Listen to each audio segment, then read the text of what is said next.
마음을 다해 예배의 자리에 서신 우리 성도님들을 주님의 이름으로 축복합니다. 우리 믿음을 가지고 아멘으로 응답하시기 바랍니다. 평안하십시오. 성령 충만하십시오. 우리 시간의 말씀과 예배를 통하여서 성령 안에서 온전한 성도의 교제를 통하여 온전한 교회를 세워나가고 또한 주님의 일을 온전히 행하는 우리 거룩한 성도들 될 수 있기를 간절히 축복합니다.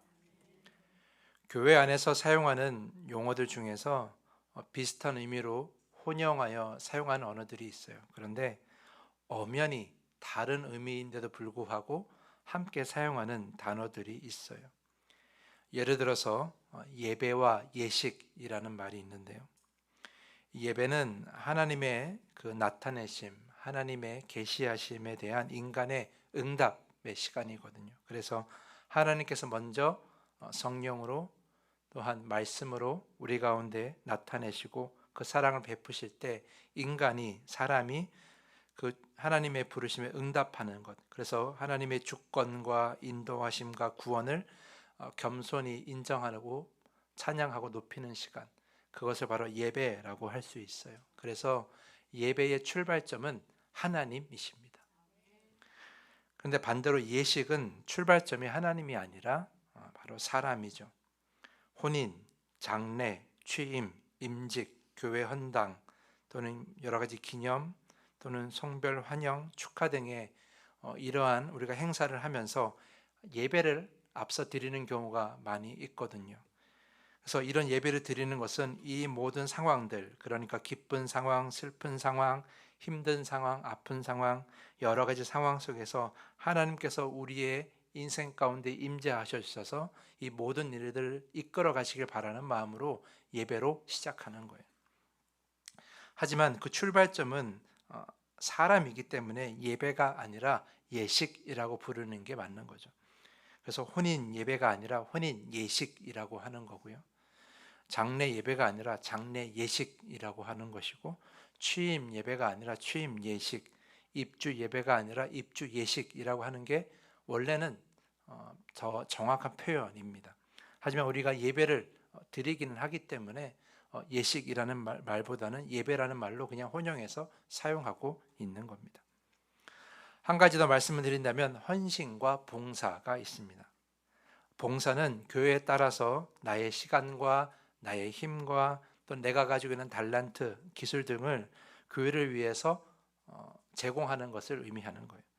식당 봉사나 또는 주차 관리나 차량 운행이나 안내나 또는 여러 가지 찬양 또는 성가대, 이런 것들이 다 속하는 거죠. 봉사는 내가 가진 것의 일부를 하나님께 내어드리는 것이기에 필요에 따라서 또 상황에 따라서 그만둘 수도 있는 거예요. 봉사하지 않는다고 해서 문제가 된다라고 교회에서 말하지 않죠. 하지만 헌신은 다릅니다.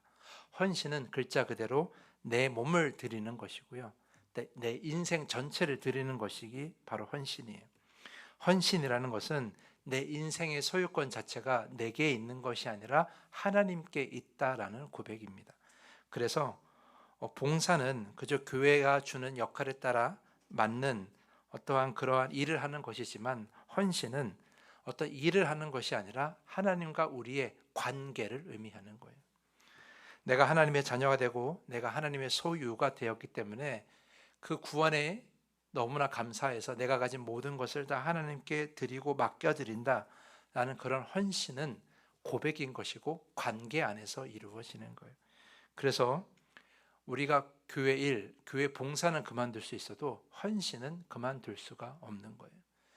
헌신은 매번 우리가 예배를 드릴 때 우리의 몸을 산제사로 드리는 예배이기 때문에 늘 예배 가운데 헌신하는 거예요.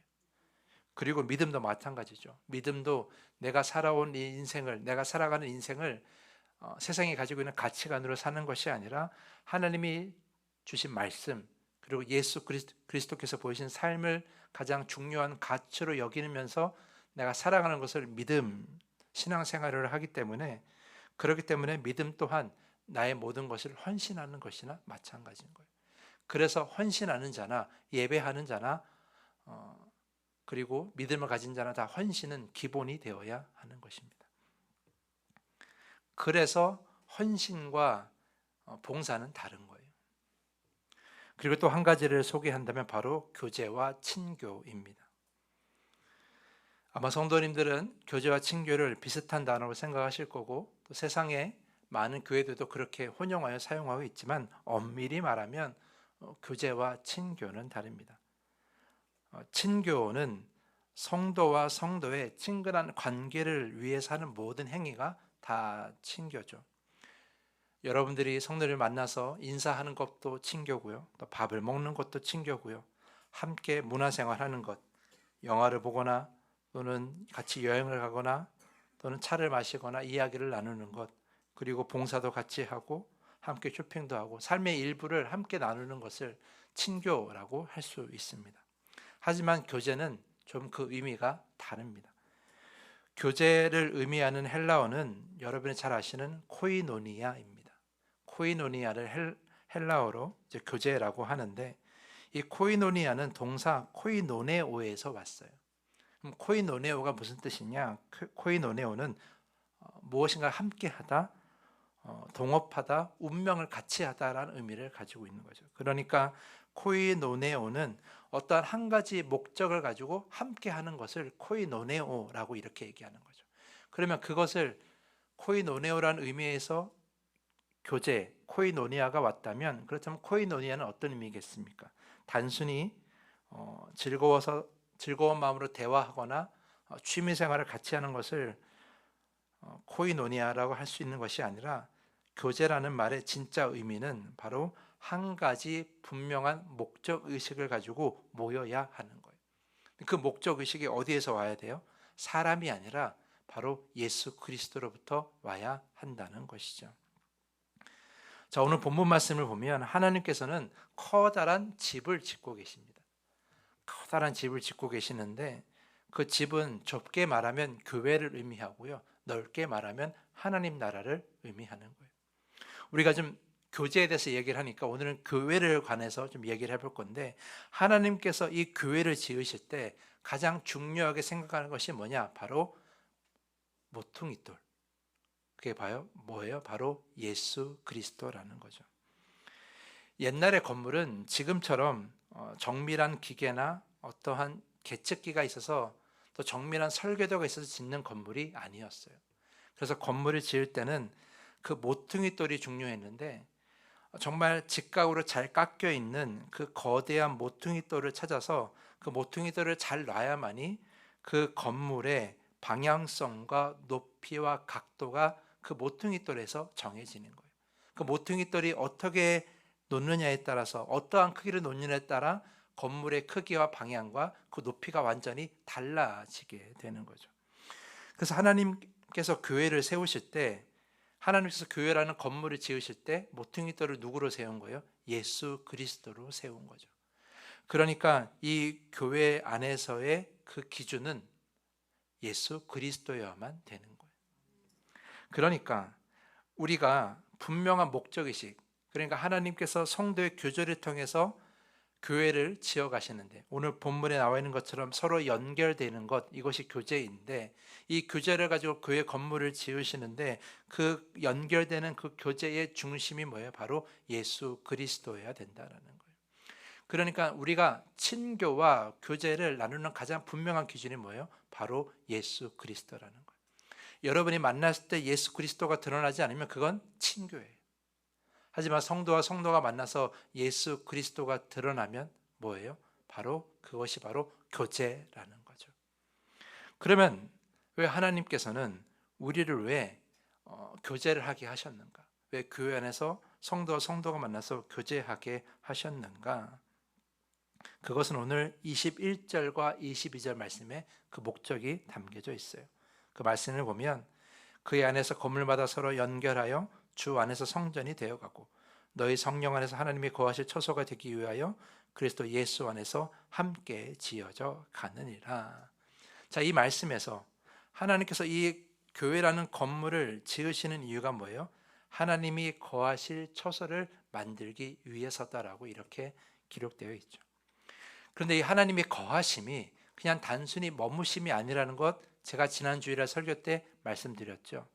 성전은 하나님이 머무시는 곳이 아니라 뭐 하는 곳이라고 말씀드렸어요? 하나님이 걸어 다니시는 곳이다. 이것이 뭐라고 말씀드렸죠? 하나님의 일하심이라고 말씀드렸어요. 그러니까 하나님께서 건물을, 이 교회를 지으시는 것은 성도와의 연결, 그러니까 성도와의 성도의 교제를 통해서 이 교회를 아름답게 만드시는 것은 하나님께서 일하시기 위함이다라는 거죠. 그러니까 성도와 성도의 교제는 뭐가 있어야 돼요? 하나님의 일하심을 이루어야 된다라는 거예요. 그러니까 하나님의 일하심을 이루기 위해서 성도와 성도의 교제 사이에 뭐가 있어야 돼요? 바로 예수 그리스도라는 그 주춧돌, 머릿돌이 있어야 된다라는 거죠. 그래서 우리가 성도와 성도와 만났을 때 친교가 아니라 교제로 나아가기 위해서는 바로 예수 그리스도라는 주춧돌을 가지고 우리가 그 교제를 이루어야 되는 거예요. 물론 여러분 오해하지 마셔야 될 것은 친교가 필요하지 않다라는 게 아니에요. 친교는 당연히 해야 되는 거예요. 친교는 당연히 해야 되지만 친교에만 머물러서는 안 되고요. 우리 성도와 성도의 관계가 친교에서 그 친교를 지나서 뭐로 나아가야 돼요? 교제로, 코이노니아로 확장되어야 된다라는 거죠. 그렇다면 친교에서 코이노니아로 확장된다라는 것은 어떤 의미가 있는가? 친교에서 교제가 된다는 것은 우리가 어떠한 것을 중점적으로 생각해야 되는가? 우리가 이걸 한번 생각해 보고자 합니다. 세 가지로 말씀을 드릴 거예요. 첫 번째는 이것입니다. 바로 우리의 대화 가운데 예수님이 중심이 되어야 되는 거예요. 그래서 예수 중심의 대화가 필요하다라는 거죠. 따라합시다. 예수 중심의 대화가 필요하다. 네. 여러분 교회 와서 성도들 만나면 가장 무슨 얘기를 많이 하십니까? 인사하는 거 빼고. 인사하는 거 빼고 가장 많이 얘기하는 게 무엇입니까? 밥 뭐 먹을 거냐고 물어보십니까? 아니면 지난 한 주간 여러 가지 힘들게 살아왔다는 이야기, 또는 기뻤던 이야기, 또는 즐거웠던 이야기, 그런 이야기들을 하십니까? 아니면 지나간 한 주간에 아팠던 이야기, 또는 이렇게 나왔던 이야기, 뭐 이런 여러 가지 이야기들 많이 하실 거예요. 중요한 건 그런 이야기들을 하는 것이 나쁘다는 것은 결코 아니다라는 거죠. 건강 이야기할 수 있고, 어떤 영양제를 먹었는지 이야기할 수 있고, 또는 내가 이러이러한 장을 받고 이러이러한 쇼핑을 했다는 이야기를 할 수 있고, 또한 자녀 교육 이야기도 할 수 있고, 또 즐거웠던 여행 이야기도 할 수 있어요. 다 할 수 있는데 중요한 것은 우리의 대화는 거기에서 멈추어서는 안 된다는 거죠. 대화가 확장되어 나가야 돼요. 어떻게? 예수 중심의 대화로 확장되어야 된다는 거죠. 미국의 작가이자 상담가인 레리 크랩은 그의 저서에서 이런 얘기를 했어요. 세상의 대화는 서로의 화려한 겉모습을 구경하는 그냥 인형 작가들의 모임 같지만, 성도들의 대화는 서로의 영혼에 묻은 먼지를 닦아주고 그 안에 숨겨진 예수의 형상을 찾아내는 보물찾기와 같다라고 이렇게 이야기를 하는 거예요. 그러니까 이 레리 크랩의 말에 중요한 건 뭐예요? 우리의 대화 속에 예수 그리스도를 찾을 수 있어야 되는 거예요. 예수님이 보여야 된다라는 거죠. 예를 들어서 가진 것이 없어서 불안해하는 성도들을 향해서 돈을 많이 버는 그런 방법만을 이야기하는 것이 아니라, 그렇게 돈이 없어 불안해하는 사람들에게 우리 예수님께서 우리의 필요함을 채워주신다는 얘기를 확장되어야 되는 것, 그것이 바로 성도의 교제의 대화인 것이죠. 아이의 성적이 떨어져서 걱정하고 있는 그러한 성도 이야기를 들었을 때 좋은 학원을 소개시켜주는 것으로 이야기를 끝내는 것이 아니라, 우리의 삶을 책임져 주시는 그런 하나님, 그 하나님께서 우리 예수님을 가장 옳은 길로 인도하셨던 것처럼 우리 아이의 미래도 결국 주님의 손에 맡겨드려야 된다는 이야기로 확장되어야 되는 거예요. 그러니까 우리의 대화가 우리 주변의 이야기를 하지 말라는 것이 아니라 그 이야기 위에 뭐가 더해져야 돼요? 예수님의 이야기가 더해져야 한다는 것이죠. 그것이 바로 성도 간의 교제 안에 필요한 이야기, 대화라는 것입니다. 그래서 저는 7가지를 포함할 것을 제가 부탁드리고 싶어요. 첫 번째는 뭐냐? 바로 주님의 말씀이라는 거죠. 이 일을 통해서, 이 상황을 통해서 주님이 뭐라고 말씀하시는가, 그것을 생각할 수 있어야 돼요. 그래서 주님의 말씀을 대화 가운데 반드시 찾으셔야 되고요. 두 번째는 주님의 마음이에요.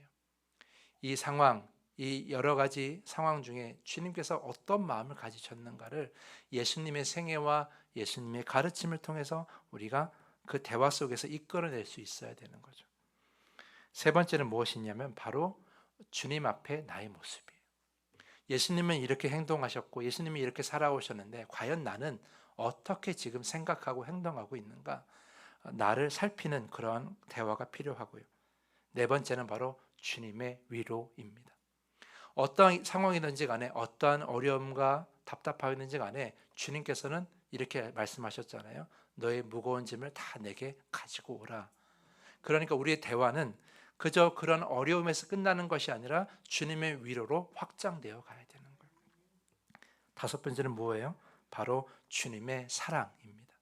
주님은 말씀하셨습니다. 내가 너희를 끝까지 함께 할 것이고 내가 너희를 사랑하겠다고 말씀하셨잖아요. 그러니까 우리가 어떠한 상황 중에 있든지 간에 주님의 사랑은 반드시 임하게 돼 있어요. 그러니까 세상의 어떠한 방법들, 세상의 수많은 길을 이야기할 때 반드시 포함해야 될 것은 바로 주님께서 당신을 사랑하십니다. 이 말이 꼭 포함되어야 되는 것이고요. 여섯 번째는 뭐예요? 주님을 신뢰하는 거예요. 우리가 믿음이라고 하는 것은 주님께서 우리의 인생을 이끌어 가신다라는 것, 주님께서 우리를 온전케 하신다라는 것, 그것이 바로 구원이라는 걸 우리가 믿는 거잖아요. 그러니까 우리가 모든 상황들을 이야기할 때에 반드시 포함되어야 될 것은 그럼에도 불구하고 우리는 주님을 신뢰해야 됩니다. 이게 포함되어야 되는 거예요. 마지막으로 포함될 것은 무엇이냐? 바로 기도하자라는 거예요. 우리가 많은 이야기와 많은 방법들과 많은 세상의 길을 이야기하지만 그 가운데 사람들과 대화하지만 그러나 결국 결론은 뭐예요? 주님께 기도해야 됩니다. 그 결론으로 맺어야 되는 거예요. 그래야만이 온전한 성도의 교제이고 대화가 되는 것이죠. 주의 말씀, 주님의 마음, 그리고 주님 앞에서 나의 모습, 그리고 주님의 위로, 주님의 사랑, 주님을 향한 신뢰, 주님을 향한 우리의 기도, 이러한 7가지 언어가 포함되지 않는다면 그것은 그냥 세상의 언어일 뿐인 거죠. 교제는 세상의 언어로 하는 것이 아니라 바로 예수 그리스도가 중심이 되는 이 대화로서 우리가 교제를 이루어가는 거예요. 그래야만이 성도와 성도의 만남 속에서 그냥 사람의 일을 이루는 것이 아니라 하나님의 일을 이루시게 되는 겁니다. 예수 중심의 언어를 통해서 하나님의 일을 이루시고 하나님의 이끄심을 경험하는 그런 성도의 교제를 할 수 있기를 간절히 축복합니다. 두 번째입니다. 두 번째, 예수 그리스도 중심의 교제 안에 우리가 필요한 것은 무엇인가?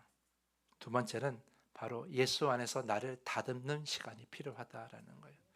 따라합시다. 나를 다듬는 시간이 필요하다.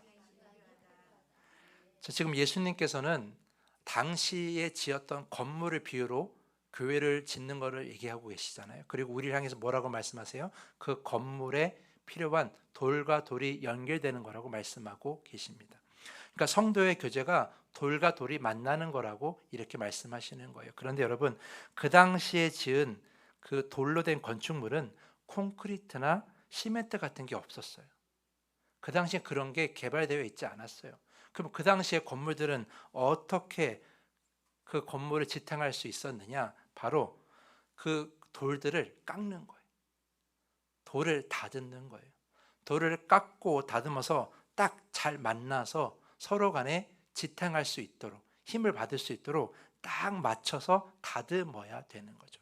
그러니까 오늘 본문 말씀에 바울이 얘기하는 것처럼 서로 간에 이렇게 만나는 것이다라고 이렇게 우리가 얘기되어 있다면 그것은 단순히 그냥 만나는 것이 아니라 다듬어져서 만나야 되는 거예요. 그것이 바로 성도의 교제의 기본적인 뭐예요? 가장 기본적인 모습이라는 거예요. 그럼 다듬는다는 것이 뭐겠어요? 다듬는다는 것은 결국 나의 불필요한 부분들을 제거하고 그래서 하나님이 보시기에 주님이 보시기에 기뻐하시는 모습으로 바꾸는 그러한 모습이 바로 그 회개가 바로 나를 다듬는 거라는 거죠. 성도의 교제는 그 다듬는 것이 기본이 되어야 한다라는 거예요. 여러분, 우리가 한국 교회사에서 가장 큰 부흥의 운동을 몇 차례 얘기할 때 가장 많이 언급되는 것이 바로 1907년에 평양 대부흥운동이에요. 그 평양 대부흥운동이 어떻게 일어났냐 하면 우리가 다 함께 부흥회를 합시다 그렇게 해서 한 것이 아니라 아주 한 작은 교회에 한 성도님의 회개에서 비롯됐어요. 여러분 잘 아시는 길선주 장로님이라는 분이신데 그분이 집회 중에 큰 은혜를 받고 자신의 잘못을 회개하면서 그 부흥운동이 시작된 거예요. 그는 이렇게 회개했다고 합니다. 나는 아간과 같은 죄인입니다.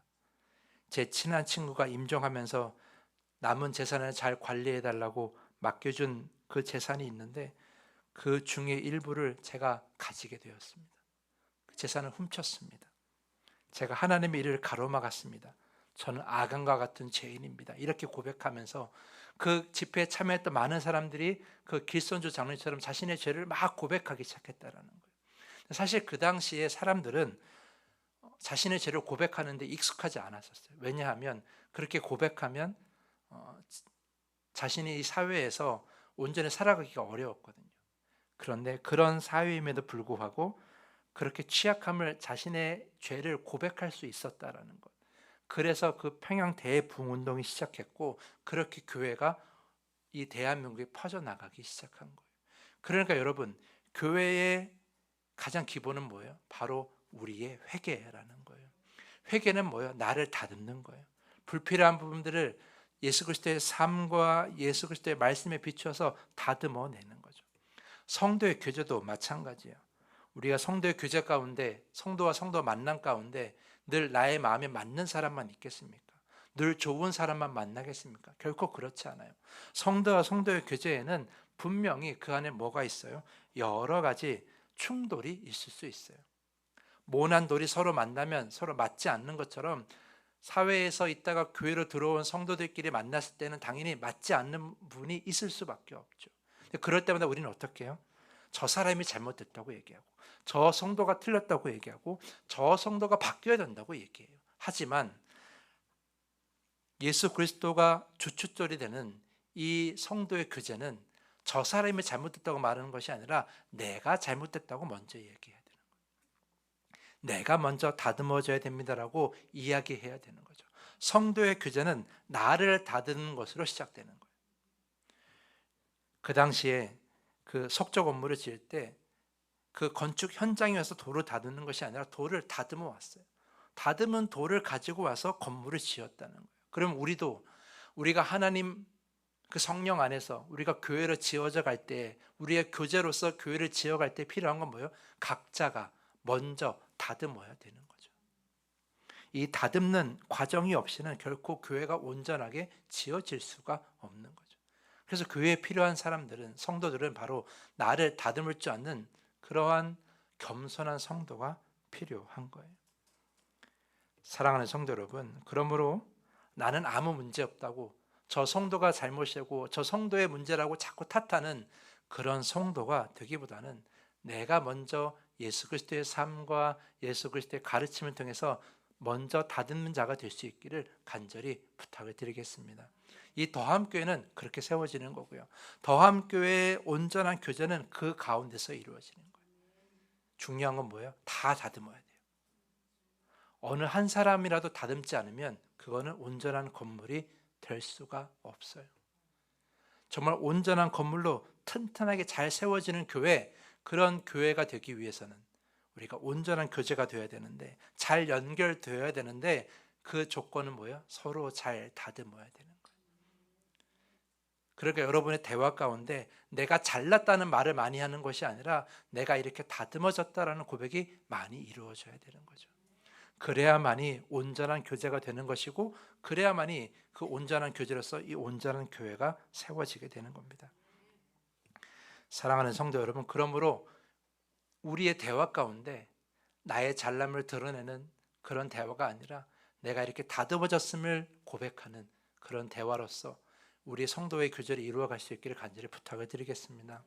서로를 비판하는 그러한 말이 아니라 나를 다듬는 데에 이 교제를 활용하셨으면 좋겠어요. 그래야만이 우리가 이 온전한 교회를 세울 수가 있는 거예요. 마지막 세 번째입니다. 우리가 성도의 교제, 온전한 교제를 위해서 우리가 어떻게 해야 되는가? 가장 중요한 건 세 번째는 버텨야 된다라는 거예요. 서로 버텨야 된다. 따라합시다. 서로 버텨야 됩니다. 네. 아까 말씀드렸죠. 건물과 건물, 그 당시 건물은 돌과 돌이 서로 버티는 힘으로 세워졌어요. 시멘트도 없었고 콘크리트도 없는 그런 건물이었어요. 근데 그렇게 잘 버티기 위해서는 건물이 가지고 있는 그 큰 힘 있잖아요. 그 무게를 그 안에 돌들이 서로 나누어서 버텨야만 하는 거예요. 여러분 생각해 보십시오. 그러한 건물의 건물 하나, 그런 건물에 돌 하나 빠지면 어떻게 되겠습니까? 당연히 그 건물은 무너지게 되어 있는 거예요. 그러니까 우리 교회가, 이 교회 내 성도들이 서로 간에 이 버텨주는 것을 제대로 하지 않으면 교회는 무너지게 되어 있다라는 거죠.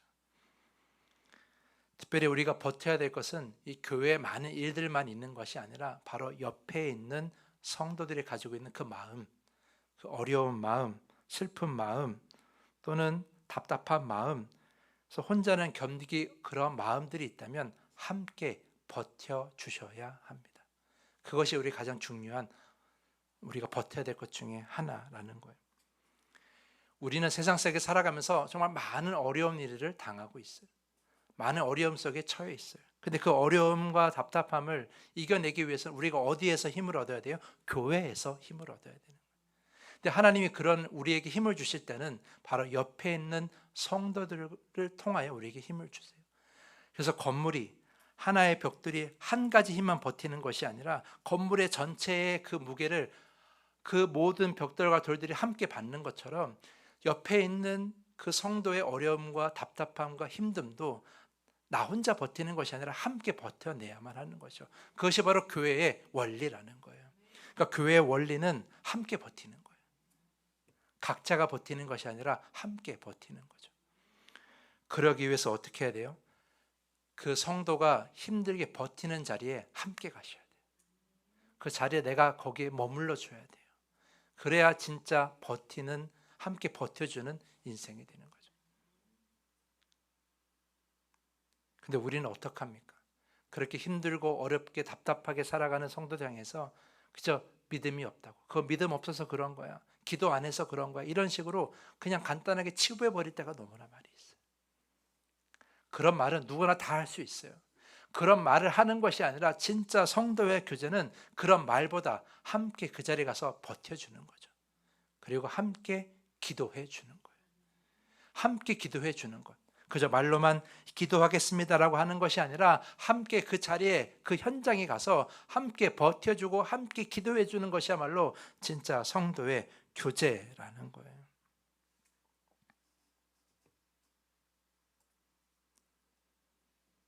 갈라디아서 6장 2절 말씀 보면 이렇게 기록되어 있어요. 서로 짐을 지라. 그리하여 그리스도의 법을 성취하라. 이렇게 우리에게 가르쳐주고 있어요. 그리스도의 법, 그리스도의 그 귀한 사명, 우리를 보내신 그 사명들, 그리스도께서 이루고자 하는 그 모든 것들을 다 성취하기 위해서는 우리가 각자 뭘 잘해야 되는 것이 아니라 뭘 해야 돼요? 서로의 짐을 져야 되는 거예요. 그것이 바로 그리스도의 법을 성취하는 가장 중요한 방법이라는 거죠. 그러니까 교회는 내가 내 할 일을 하는 것이 아니라 교회는 서로의 짐을 대신 져주고 서로의 짐을 대신 버텨주는 그러한 모습이 진짜 교회의 모습이고 진짜 성도의 교제의 모습인 것이죠.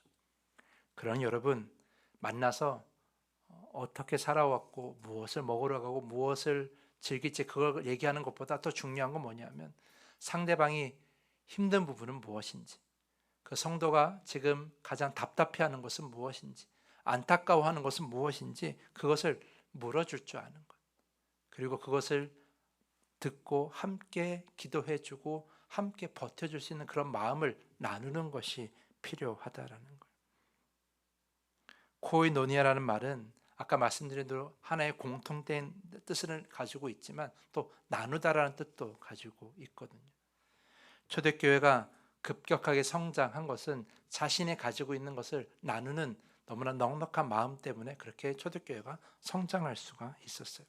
단지 먹을 것을 나누는 것이 아니라, 단지 재산을 나누는 것이 아니라 그런 나눔을 통해서 당신이 가지고 있는 그 어려움과 답답함과 그 모든 고난이 당신만의 것이 아니라 나의 것임을 고백하는 모습이었거든요. 성도의 교제는 바로 그런 거예요. 상대방이, 성도가 가지고 있는 그 어려움과 답답함과 그 모든 문제가 그것이 나의 것이기도 합니다. 그렇게 말해주는 것이야말로 진정한 성도의 교제입니다. 예수님은 말씀하셨어요. 수고하고 무거운 짐진 자들아 다 내게로 오라. 이 말씀의 의미가 뭐예요? 네가 지고 있는 짐, 네가 하고 있는 그 수고로움, 그게 너의 것만은 아니야. 나의 것이기도 해. 그 말씀이잖아요. 그러니까 우리가 그 예수 그리스도에 닮아가면서 상대방이 가지고 있는 그 어려움과 답답함이 그건 당신만의 것이 아니라, 당신만이 해결할 것이 아니라 함께 해결하는 것입니다라고 말해줄 수 있어야 되는 거예요. 그게 진정한 성도의 교제라는 거죠. 우리 사랑하는 성도 여러분, 그러므로 내가 살아가고 내가 지금 닥치는 문제만 해결하기 어렵습니다라고 남의 일에 관심 없는 그런 성도가 아니라 다른 사람이 지고 가는 그 짐에 관심을 갖고 그 짐이 이것도 나의 짐입니다라고 말해줄 수 있는 그런 진정한 교제가 이루어지는 여러분 모두가 될 수 있기를 간절히 부탁을 드리겠습니다. 그래야만이 진정한 교회가 세워지게 되는 것이고, 그래야만이 우리 성도 안에서 하나님의 일을 이룰 수 있는 것입니다. 그렇게 성도의 온전한 교제로서 서로의 짐을 지어가며 하나님이 주시는 귀한 일들을 이루어가는 좋은 교회가 될 수 있기를, 온전한 교회가 될 수 있기를 간절히 축복하면서 오늘 말씀을 마치겠습니다. 이제 말씀을 정리합니다. 우리가 사도신경을 통해 늘 고백하는 것, 나는 성도의 교제를 믿습니다라는 거예요. 우리가 성도의 교제를 믿습니다라고 고백하는 것은 우리가 온전한 성도의 교제가 필요하다라는 것을 고백하는 거예요. 온전한 성도의 교제는 무엇입니까? 바로 예수 그리스도가 중심이 되는 그런 언어를 하는 것, 그런 말을 서로에게 전하는 거예요. 그렇게 예수 그리스도의 힘을 전해주는 것, 그것이 바로 진짜 교제이고요. 두 번째는 예수 그리스도 안에서 나를 다듬는 거예요. 서로를 다듬어 주는 게 아니라 나는 내가 다듬어야 되는 거죠. 말씀 안에서 예수 그리스도가 보여준 삶 안에서 우리가 스스로를 다듬을 수 있어야 돼요. 그래야 서로 버틸 수 있거든요. 마지막 세 번째로 아까 말씀드린 버텨주는 것. 버텨준다라는 것은 다른 사람이 가지고 있는 그 어려움, 그 답답함, 모든 문제를 그저 그 사람의 것이 아니라 내 것이라고 말해주는 거예요. 그것이야말로 진정한 성도의 교제인 것이죠. 이 시간에 함께 기도했으면 좋겠습니다. 우리 함께 이 시간에 기도하기를 바랍니다. 이 시간 우리가 함께 기도할 때에 주님, 이 더함교회가 이런 온전한 성도의 교제가 이루어지게 하여 주시옵소서. 우리가 전하는 말 가운데 예수